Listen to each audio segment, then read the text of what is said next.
අයිබෝන් කියලා සාදරයෙන් ආදරයෙන් පිළිගන්නවා මිස්ටර් පොලිටිකල් ස්කූල් YouTube නාලිකාවට. අද දවසේ වීඩියෝ 3ක් ගෙනල්ලා තිනවා. බලන්න ලෑස්ති වෙන්න channel එක subscribe කරන්න bell icon click කරන්න notification දාගන්න.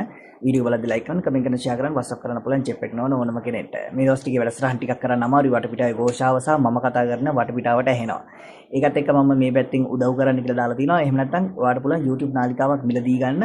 එතකොටත් මට රට යන්න සල්ලි ටිකක් හොයාගන්න පුළුවන්.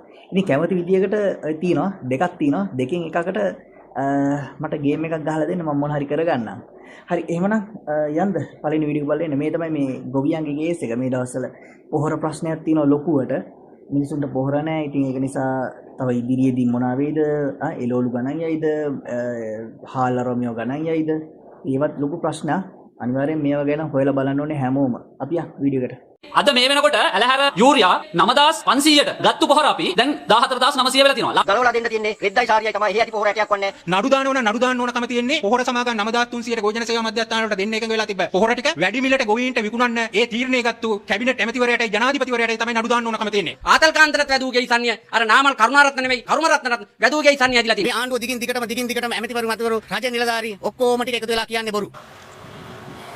මොපිමුණතාවයක් තියෙනවා දිනීගෙත් තියෙනවා. රතුකුඩු ඇත්තම නෑ. රතුකුඩු ගහන වෙලාව දැන් පැනලා ගිහලා තියෙන ගෝයන් වල. 4:45ක් විතර වෙනවා දැන් ගෝයන් වල මේ කහපාට වෙලා තියෙන්නේ ඒ හින්දා තමයි. විටින් විට නිින්දෙන් හැරුණා වගේ ඇවිල්ලා ඇමතිවරු කියනවා එක දවසකට ඇවිල්ලා කියනවා පොහොර තියෙනවා කියනවා එක දවසකට ඇවිල්ලා තියෙනවා මේ පොහොර සීමා සහිත කරන්න ඕනේ කියනවා තවත් වෙලාවකට ඇමතිවරයා කියනවා වැඩිපුර ගොවියන්ට පොහොර දෙන්නේ නැහැ කියනවා. මොකද්ද මේ කාරණාව තේරුම? මේ ආණ්ඩුව දිගින් දිගටම ඇමතිවරු මතවරු රජ නිලධාරී ඔක්කොම ටික එකතු වෙලා කියන්නේ බොරු. දැන් ලාල්කාන්ත ඇමතිතුමා කියනවා මෙතෙක් රජයේ මැදිහත් වෙලා පොහොර බෙදා හැරීමේ කටයුතු කරා. ඒ වගේම මින් ඉදිරියට පෞද්ගලික අංශයත් බෙදා හැරීමේ කටයුතුට සම්බන්ධ වෙනවා කියලා. හැබැයි අද මේ වෙනකොට ඇලහැර යූරියා 9500ට ගත්තු පොහොර අපි දැන් 14900 වෙලා තියෙනවා. ලාල්කාන්ත ඇමතිතුමා ඇයි මේ මිල පිළිබඳ කතාව මගහරින්නේ? එක්කෝ ඇත්තටම රටේ ප්‍රශ්නයක් තියෙනවා නම් මේ ගොවිතැන සේවාවල නිලධාරීන් අමාරුවේ දාන්න නැතුව කට වහගෙන ඉන්න ඕනේ ඇමතිවරයා. ඒ කට්ටිය කට ඇරලා කියන හැම වචනයක් පාසම ගොවියෝ යනවා ගොවිතැන සේවාවලට ගොවියෝ ගිහිල්ලා ඉල්ලනවා ගලවලා දෙන්න තියෙන්නේ රෙද්දයි සාරියයි තමයි හේ ඇති පොහොර ඇටයක් වන්නේ MOP පොඩ්ඩක්වත් නැහැ. ඒක නිසා නඩු දාන්න ඕන කම තියෙන්නේ පොහොර සමාගම් 9300ට ගෝජන සේවා මධ්‍යස්ථානවලට දෙන්න එකඟ වෙලා තිබ්බ. පොහොර ටික වැඩි මිලට ගොවීන්ට විකුණන්න ඒ තීරණය ගත්තු කැබිනට් ඇමතිවරයාටයි ජනාධිපතිවරයාටයි තමයි නඩු දාන්න ඕන කම තියෙන්නේ. නාමල් කරුණාරත්න පහුගිය කාලේ ගොයන් කෑවා. දැන්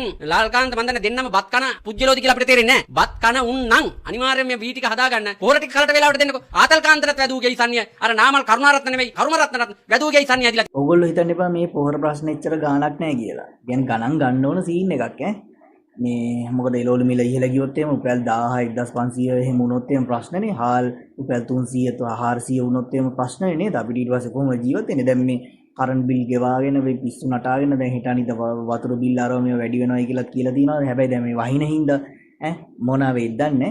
මොහර විදුලි බිල වැඩි වෙලා තියෙනවා. ඉතින් ප්‍රශ්නේ විදුලි බිල මේ ඒකක 180න් උඩ වැඩි වුණා කියලා මේ අපිට ප්‍රශ්නයක් නැතුව නෙමෙයි ඒකක අඩුවෙන් පාවිච්චි කරන අය.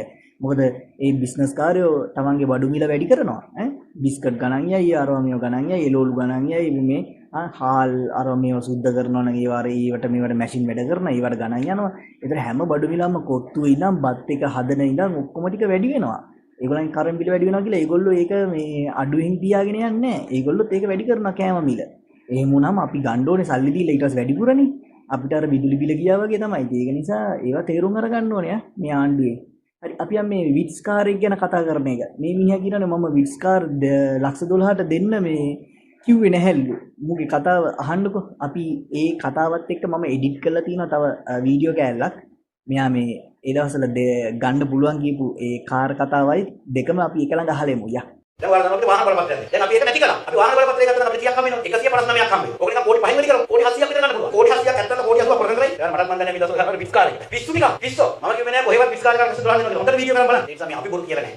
විට්ස් කාර් එක ජපානයේ ලක්ෂ 12ට ලංකාවට ගෙනත් දෙන්න පුළුවන්. හොඳට වීඩියෝ කරන් බලන්න. මිනිහෝ 1,12,000ට ගෙනත් දෙන්න පුළුවන් කියලා උඹ තමයි මෙහෙම ඔළුව කහන්නේ. මේ තියෙන්නේ 1,12,000ට ගෙනත් දෙන්න පුළුවන් ආච්චි රෙද්ද දෙනයි ඉතින් කියන්නේ. අපිට සෝෂල් මීඩියා වල පේන්නේ එහෙම නෙමෙයි තියෙන්නේ වීඩියෝ එක. 1,12,000ට ගෙනත් දෙන්න පුළුවන් කියලා මිනිසුන්ව රැවට්ටුවනේ ඉතින් යකෝ. බලලා හරියට කියන්න ඕනේ කියන දෙයක් එහෙනම්. 1,12,000ට ගෙනත් දෙන්න පුළුවන් chance දෙන්න කියලානේ කිව්වේ. විශ්ව කතා මුන්ගේ මේ මහා බයිලා තියෙන්නේ මුන්ට. හරි ඒ වගේම තමයි දැන් මේ ඩික්ටාවෙන් මේ දවස්වල දැන් ආයෙ ප්‍රශ්න වහිනවා. එතකොට දැන් මේ ඩික්ටාවෙන් මිනිස්සු තාම කුඩාරම් වල අපි මේ වීඩියෝ එක බලන්නත් ඕන. බලන්න මිනිසුන්ට තාම උදව් කරලා නැහැ මේ කාලකන්ණි 70. දැන් මාස කීයද 10ක් 17ක් විතර වෙනවා දැන් අපි යන් වීඩියෝ එකට. ඔව් දැන් මාස 6ක් වෙනවා අපි මාස 6ක් තිස්සේ දැන් මේ ගොඩාම ජීවත් වෙන ජනතාව ඒ වගේම දැන් මේ දවස්වල වෙහි කාර්යයක් ඇවිල්ලා තියෙනවා. ඒක මේ වගේ ඉන්න අමාරුයි. කල් යනවා වගේ අපිට තේරෙනවා ඉතින්. ඒකට මිනිස්සුන්ට මේ වගේ ඉන්න අමාරුයි. ඉතින් හැකි ඉක්මනින් මේවා කරලා දෙනවා නම් ගොඩක් හොඳයි කියලා කියනවා. එහෙම නැතුව මේ පොඩි අය තියාගෙන මේ දැන් අගෝස්තු වල එක්සෑම් කරන ළමයි ඉන්නවා. ඒකට එයාලට මානසික නිදහසක් නැහැ. ඒකට ඒ වගේ මේ එක මේ ජනතාව බොහොම අමාරුවෙන් තමයි මේ ජීවත් වෙන්නේ. ජීවත් වෙන්න හරියම නිවසක් අවශ්‍යයි.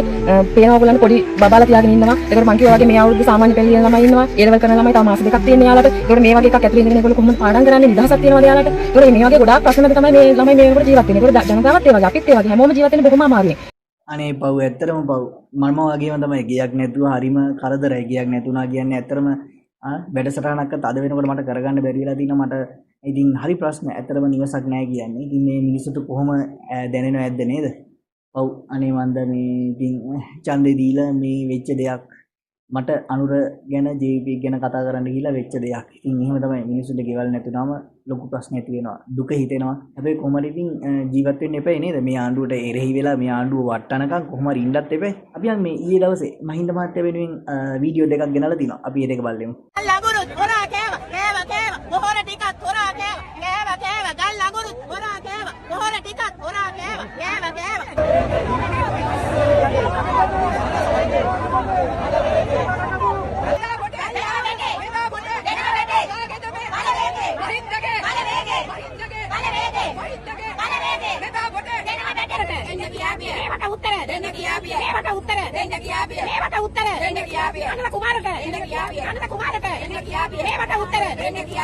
මුණාකීවද මෙලෙසේ ජීවිත පුද දෙයි යුතුන්දේ ගැයුවට මේගී සින්දු හදවත පාරයි අනිකේ පසවන මේ ශරීරේ දිවියෝ රැක දෙයි ජීවේ තක්කිට තතතතත තරකිට ගහන්නෝ සිංහලකම ලෝ පතුරන්නෝ ගුඳ තකිට ගුඳ තකිට වයන්නෝ දළදා කරඬුවගෙන එන්නෝ රුම්රුරු කුටු වයන්නෝ ජීවය ඔබ හට පුද දෙන්නෝ ගුඳ තකිට රුම්රුරු තකිට වයන්නෝ සාමයේ හඬ ලොව පතුරන්නෝ රුම්රුරු කුටු වයන්නෝ ජීවය ඔබ හට පුද දෙන්නෝ ගුඳ තකිට රුම්රුරු තකිට වයන්නෝ සාමයේ හඬ ලොව පතුරන්නෝ.